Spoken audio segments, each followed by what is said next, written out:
जय माता दी। दोस्तों, स्वागत है आपका अपने चैनल हिंदू पर टीवी पर। आप सभी को नवरात्रि की हार्दिक शुभकामनाएं।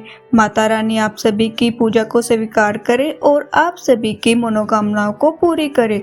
आज हम इस वीडियो में नवरात्रि व्रत की पुरानी कथा को सुनने जा रहे हैं।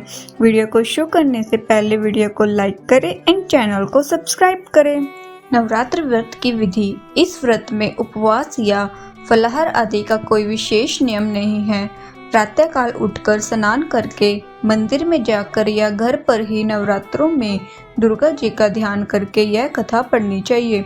कन्याओं के लिए यह व्रत विशेष फलदायक है। श्री जगदम्बा की कृपा से सब विघ्न दूर होते हैं। कथा के अंत में बारंबार दुर्गा माता तेरी सदा ही जय हो का उच्चारण करें। कथा। बृहस्पति जी बोले, हे ब्रह्मा जी, आप अत्यंत बुद्धिमान, सर्वशास्त्र और चारों वेदों को जानने वालों में श्रेष्ठ हैं। हे प्रभु, कृपया करके मेरे वचन सुनो। चैत, अश्विन माघ और आषाढ़ मास के शुक्ल पक्ष में नवरात्र का व्रत और उत्सव क्यों किया जाता है? हे भगवान, इस व्रत का फल क्या है? किस प्रकार करना उचित है? और पहले इस व्रत को किसने किया है, सो विस्तार से कहो। बृहस्पति जी का ऐसा प्रश्न सुनकर ब्रह्मा जी कहने लगे, हे बृहस्पति, प्राणियों का हित करने की इच्छा से तुमने बहुत ही अच्छा प्रश्न किया। जो मनुष्य मनोरथ पूर्ण करने वाली दुर्गा, महादेवी, सूर्य और नारायण का ध्यान करते हैं, वे मनुष्य धन्य है। यह नवरात्र व्रत संपूर्ण कामनाओं को पूर्ण करने वाला है। इसको करने से पुत्र चाहने वाले को पुत्र, धन चाहने वाले को धन, विद्या चाहने वाले को विद्या एवं सुख चाहने वाले को सुख मिल सकता है। इस व्रत को करने से रोगी मनुष्य का रोग दूर हो जाता है और कारागार में पड़ा हुआ मनुष्य बंधन से छूट जाता है। मनुष्य की तमाम विपत्तियां दूर हो जाती है और उसके घर में संपूर्ण संपत्तियां आकर उपस्थित हो जाती है। बंदिया और काक बंदिया के इस व्रत के करने से पुत्र हो जाता है। समस्त पापों को दूर करने वाले इस व्रत के करने से ऐसा कौन सा मनोरथ है जो सिद्ध नहीं हो सकता? जो मनुष्य इस अलभ्य मनुष्य देह को पाकर भी नवरात्र का व्रत नहीं करता, वह माता पिता से हीन हो जाता है, अर्थात उसके माता पिता मर जाते हैं और वह अनेक दुखों को भोगता है। उसके शरीर में कुष्ठ हो जाता है और अंगहीन हो जाता है। उसके संतान उत्पत्ति नहीं होती। इस प्रकार वह मूर्ख अनेक दुखों को भोगता है। इस व्रत को न करने से निर्दय मनुष्य धन और धान्य से रहित भूख और प्यास के मारे पृथ्वी पर घूमता है और गूंगा हो जाता है।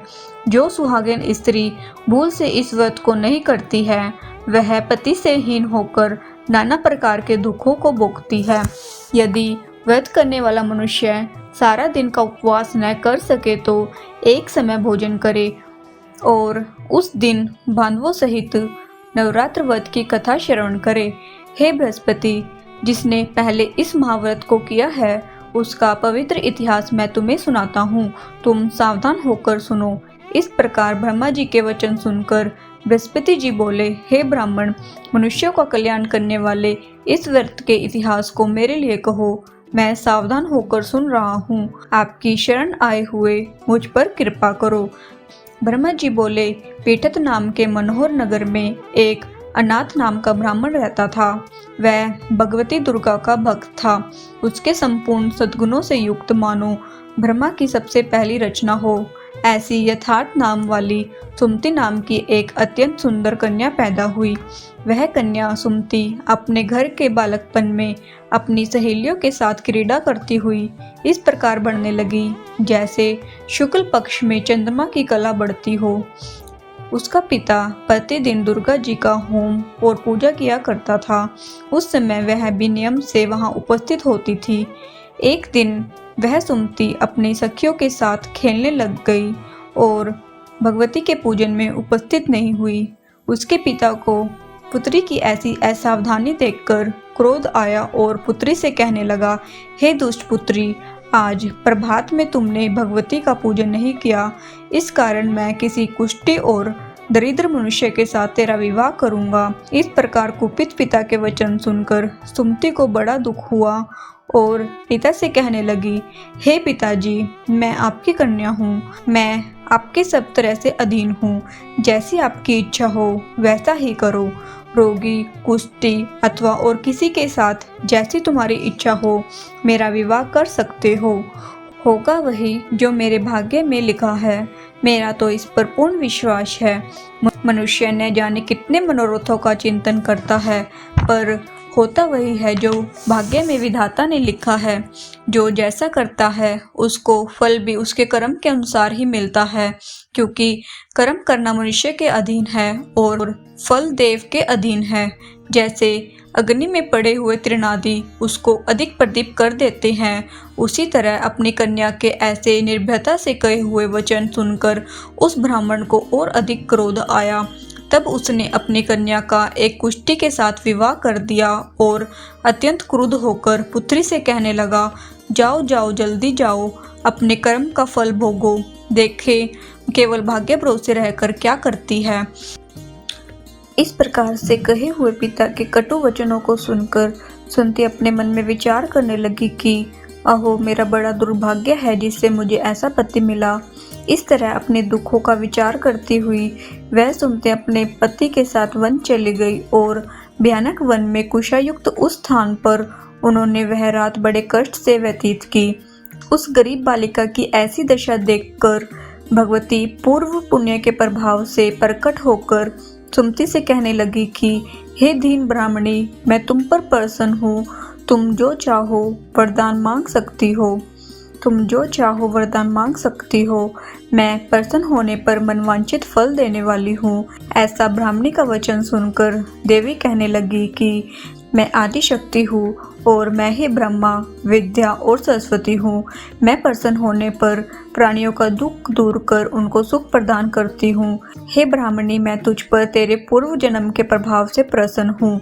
तुम्हारे पूर्व जन्म का वृत्तांत तुम्हें सुनाती हूँ, सुनो। तू पूर्व जन्म में निषाद की स्त्री थी और अति पतिव्रता थी।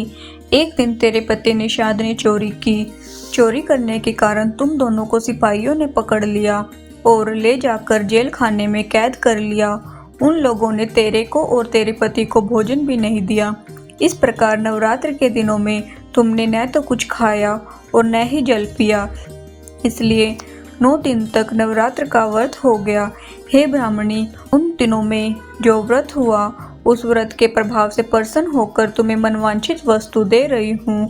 तुम्हारी जो इच्छा हो सो मांगो। इस प्रकार दुर्गा के कहे हुए वचन सुनकर ब्राह्मणी बोली, तो हे दुर्गे, मैं आपको प्रणाम करती हूँ। कृपा करके मेरे पति के कोढ़ को दूर करो। देवी कहने लगी कि उन दिनों में से जो तुमने व्रत किए थे, उन व्रतों में से एक दिन के व्रत का पुण्य अपने पति का कोढ़ दूर होने के लिए अर्पण करो। मेरे प्रभाव से तेरा पति कोढ़ से रहित और सोने के समान शरीर वाला हो जाएगा। ब्रह्मा जी बोले।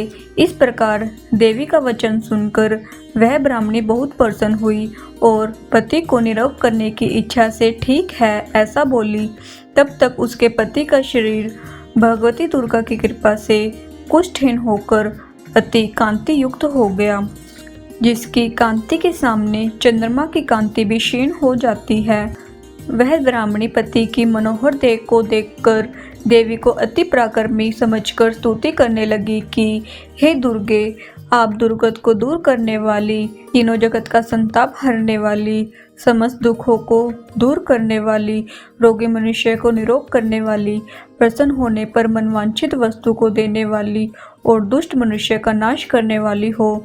तुम ही सारी जगत की माता हो। हे अम्बे, मुझ अपराध रहित अबला को मेरे पिता ने कुष्ठा के साथ विवाह कर मुझे घर से निकाल दिया। मैं उसकी निकाली हुई पृथ्वी पर घूमने लगी। आपने ही मेरा इस आपत्ति रूपी समुद्र से उद्धार किया है। हे देवी, मैं आपको प्रणाम करती हूँ। मुझ दीन की रक्षा करो। ब्रह्मा जी बोले, हे बृहस्पति। इसी प्रकार उस सुमति ने मन से देवी की बहुत स्तुति की। उससे की हुई स्तुति सुनकर देवी को बहुत संतोष हुआ और ब्राह्मणी से कहने लगी कि हे ब्राह्मणी, तुम्हारे उदाल्य नाम का एक अति बुद्धिमान, धनवान, कीर्तिवान और जितेंद्रिय पुत्र शीघ्र ही होगा। ऐसा कहकर वह देवी उस ब्राह्मणी से फिर कहने लगी कि हे ब्राह्मणी, और जो तेरी इच्छा हो वही मनवांछित वस्तु मांग सकती हो।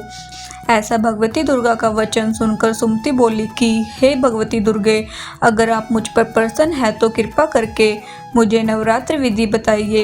हे दयावती, जिस विधि से नवरात्र व्रत करने से आप प्रसन्न होती हैं, उस विधि को और उसके फल को मेरे लिए विस्तार से वर्णन करें। इस प्रकार ब्राह्मणी के वचन सुनकर दुर्गा कहने लगी कि हे ब्राह्मणी, मैं तुम्हारे लिए संपूर्ण पापों को दूर करने वाली नवरात्र व्रत की विधि को बतलाती हूँ, जिसको सुनने से तमाम पापों से छुटकर मोक्ष की प्राप्ति हो जाती है।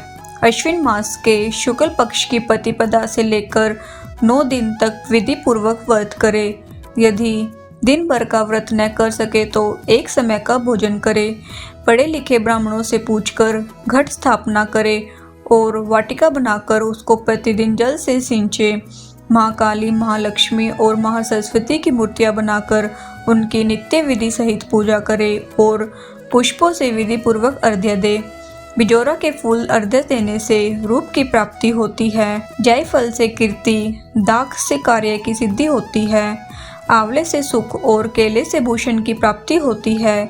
इस प्रकार फलों से अर्घ्य देकर यथाविधि हवन करे। खांड, घी, गेहूँ, शहद, जौ, तिल, बिंब, नारियल, दाख और कदम इनसे हवन करे। गेहूँ होम करने से लक्ष्मी की प्राप्ति होती है। खीर व चंपा के पुष्पों से धन और पत्तों से तेज और सुख की प्राप्ति होती है। आंवले से कीर्ति और केले से पुत्र प्राप्त होता है। कमल से राज सम्मान और दाखों से सुख और संपत्ति की प्राप्ति होती है। खांड, घी, नारियल, शहद, जौ और तिल इनसे तथा फलों से होम करने से मनवांछित वस्तु की प्राप्ति होती है। व्रत करने वाला मनुष्य इस विधान से होम कर आचार्य को अत्यंत नम्रता के साथ प्रणाम करे और यज्ञ की सिद्धि के लिए उसे दक्षिणा दे। इस महाव्रत को पहले बताई हुई विधि के अनुसार जो कोई करता है उसके सब मनोरथ सिद्ध हो जाते हैं, इसमें तनिक भी संशय नहीं है। इन 9 दिनों में जो कुछ दान आदि किया जाता है उसका करोड़ों गुना मिलता है। इस नवरात्र के व्रत करने से ही अश्वमेध यज्ञ का फल मिलता है। हे ब्राह्मणे, इस संपूर्ण कामनाओं को पूर्ण करने वाले उत्तम व्रत को तीर्थ, मंदिर अथवा घर में ही विधि के अनुसार करे। ब्रह्मा जी बोले, हे बृहस्पति, इस प्रकार ब्राह्मणे को व्रत की विधि और फल बताकर देवी अंतर्ध्यान हो गई। जो मनुष्य या स्त्री इस व्रत को भक्ति पूर्वक करता है वह इस लोक में सुख को पाकर अंत में दुर्लभ मोक्ष को प्राप्त करता है। हे बृहस्पति, इस दुर्लभ व्रत का महात्म्य मैंने तुम्हारे लिए बतलाया है। ऐसे ब्रह्मा जी के वचन सुनकर बृहस्पति जी आनंद के कारण रोमांचित हो गए और ब्रह्मा जी से कहने लगे कि हे ब्रह्मा जी, आपने मुझ पर अति कृपा की, जो अमृत के समान इस नवरात्रि व्रत का महात्म्य सुनाया। हे प्रभु, आपके बिना और कौन इस महात्म्य को सुना सकता है। बृहस्पति जी के ऐसे वचन को सुनकर ब्रह्मा जी बोले, हे बृहस्पति, तुमने सब प्राणियों का हित करने वाले इस अलौकिक व्रत को पूछा है, इसलिए तुम धन्य हो। यह भगवती शक्ति संपूर्ण लोकों का पालन करने वाली है। इस महादेवी के प्रभाव को कौन जान सकता है। जयकारा दुर्गा माता तेरी सदा ही जय हो।